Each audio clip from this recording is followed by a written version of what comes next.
గుండెలు గుబగుబ అంటున్నాయి. ఎందుకంటే నేను మిత్రుడు జీలకర్రకి ఆ సిట్టి పంపితే సిట్టి జీలకర్రకి ఇవ్వలేదు వాళ్ళు, మంచి సాహితీ. తర్వాత పృథ్వీ కంపిన సో ముఖ్యమంత్రి గారు రాకముందే పోదాం అనుకున్నా.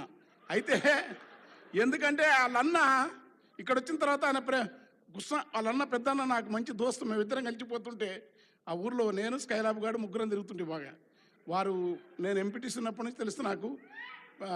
వయసులో కొంచెం అటు ఇటున్నా, చాలా ప్రేమ కలుగుతుంది. నన్ను పిలిచి ఆ పుస్తకం పెంచినప్పుడు మీరు బాగుండ్రు, నాకేమో గుండె గుండెలు గుప్పగా 8 ఏళ్ళు ఎమ్మెల్సీ చేయకుండా ఎవరిని ఏమన్నాను కాదు అప్పుడు కూడా. ఇప్పుడు కూడా ఎవరు తిట్టే పాపది కాదు. నేను చిన్న తప్పించుకొని పోదామంటే మా చిన్న ఈయన వచ్చి మా అప్పుడు పిలిచి అంటేనేమో 2 గంటలు 3 గంటలు కూర్చున్నారు లోపల. అప్పుడు విరోలేదు పిలిచిండ్రు. ఇప్పుడు నేను ఏం చేయాలని అర్థం కాక మీ చాలా అంటే నేను నాకు రాజకీయాలు లేవు బాబు.